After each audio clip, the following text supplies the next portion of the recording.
এখানে আসি মনে করেন আরো আমরা 100 বছর ধরে এখানে আসি, তারও বেশি হইতে পারে, কিন্তু আমাদের আজকে প্রায় 3 মাস ধরে অনেক ঢিলাঢিলি করতেছে, চাকু দিয়ে বটি দিয়ে দাও দিয়ে আসে, টিন বেড়াটারা সব ভাঙচুর করতেছে।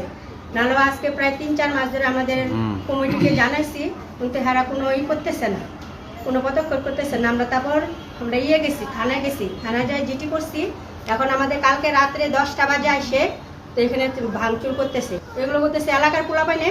এমনিতে আমরা মুখ চিনি না কাউকে, আমরা আসার সাথে সাথে আমরা আসার সঙ্গে সঙ্গে হেরা চলে যায়।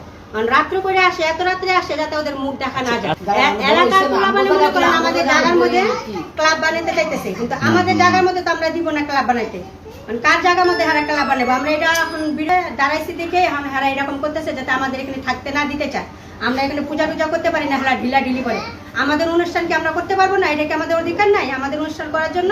গেছিলাম, আশা ভাই বলছে হান্নান কাউন্সিলরের কাছে জানাইতে। কাউন্সিলরকে জানালাম, কাউন্সিলর তো কোনো কিছু বললোই না, শুধু আর শুনেই চলে গেল। প্রত্যেক শুক্রবারে আমাদের এখানে একটা অনুষ্ঠান হয়, অনুষ্ঠানে আমরা তো করতেই পারি না।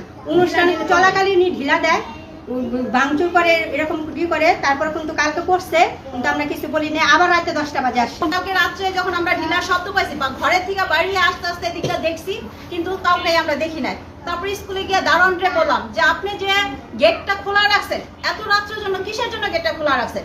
স্কুল ছুটি হইব, সন্ধ্যা হইব, গেট লাগাই ফেলবে। 10টা পর্যন্ত কিসের জন্য স্কুল খোলা?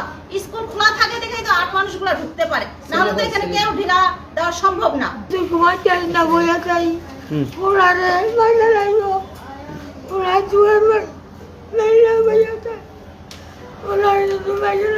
সাইনবোর্ড লাগাইছি ডাব গাছের মধ্যে, আর বাইরে একটা সাইনবোর্ড লাগাইছি। যাক, সাইনবোর্ডটা লাগানোর পরে কিছুদিন যাবত পরে মনে হয় আমার বলতেছে আপনি সাইনবোর্ড লাগাইলেন কেন?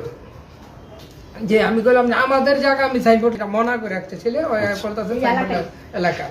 যাক, বলার পরে কিছুদিন ওরা একটু করার পরে যাক তোরা ঢিলাঢিলি কেন কিছুদিন ওখানে আমি কোনো অভিযোগ করি না। যাক, এর মধ্যে আবার সাংবাদিক সেন্টু ভাই আছে, সেন্টু ভাই যারা করছে তোমার কি এই জায়গায় জায়গা আছে? কয় না। তো তুমি কেন এই জায়গায় এদের জায়গা নাই, তুমি সমবায় সমিতির বানাইতে চাইতেছো? বুঝছো?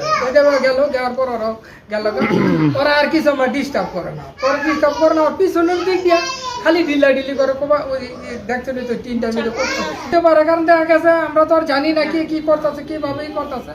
তো স্কুল কর্তৃপক্ষ আমাকে একবার বলছিল যে বসে, কারণ আমি স্কুলের কথা আমার যেহেতু এটা বাড়ি, আমি একা না, আমার আরো লোকজন আছে। ওরা বলছে না আপনি তো একা বসতে পারেন না, যেহেতু বাড়ির আমরা অংশীদার, ওরা আবার এদিকে নাই, তোরা দেখা বাইরে আছে। তো ওরা বলছে যে ঠিক আছে আমরা আসি, তখন দরকার বলে আমরা বসে যাই। কিন্তু ওরা ইদারিং এত জ্বালাতন করতেছে। সবাই কিছুদিন পরে যখন ওরা আবার আমার আরেকজন ছিল আমার বন্ধু, ওরা আবার জিজ্ঞাসা করে, পরে ওরা ডিস্টার্ব আর করে না, কিছুদিন ধরে করে না। আবার এই কিছুদিন যাবত আবার এই শুরু হয়েছে আগের মতো। না, আজকে একটা অজ্ঞতা আমাদের থেকে আমি যেহেতু মনে করবো ওটার বিষয় আমি দেখি নাই কি আগের বিষয়টা যে মনে ওটা আমি অভিযোগ করি নাই, কারণ ওরা কইছে ঠিক আছে ওটা আমরা গেছিলাম পরে আর আমরা কিছু ডিস্টার্ব